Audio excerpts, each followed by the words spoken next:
আমি আজকে একটা ব্যতিক্রম স্ট্যাটাস নিয়ে আসলাম। সারা পৃথিবীর এতিম বা বিরহ বিচ্ছেদের যে সন্তানগুলো আছে তাদের পক্ষ থেকে সমাজের একটি বার্তা।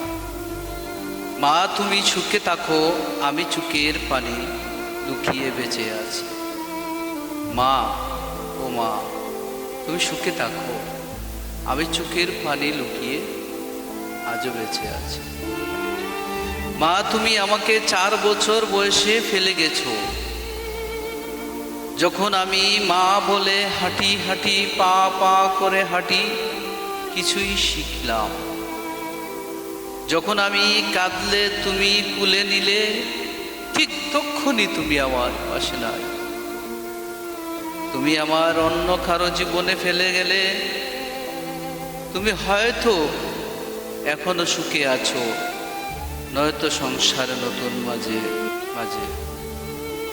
কিন্তু জানো মা, কিন্তু জানো মা, কিন্তু জানো মা, আমি এখনো রাতে ঘুম ভেঙে চুপচাপ করে কাঁদি। কিন্তু জানো মা, আমি এখনো রাত্রে মধ্যরাত্রে ঘুম থেকে উঠি মায়ের জন্য চুপচাপ করে কাঁদি, কোথাও বলতে পারি না। স্কুলে যখন সবাই বলে তাদের মা সকালে খাবার বানায়, আমি মুখ নিচু করে থাকি। মা, মা আমি মুখ নিচু করে থাকি।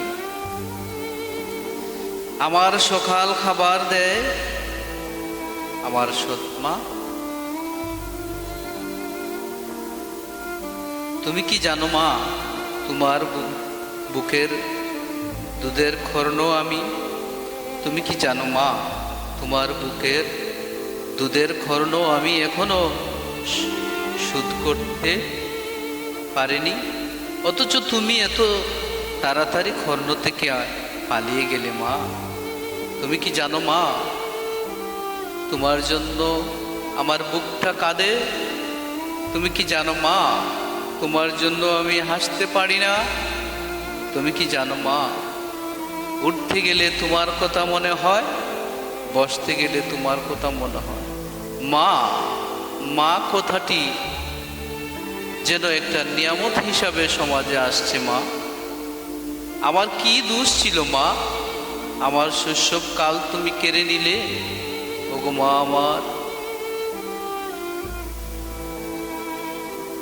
তুমি সুখে থাকো মা।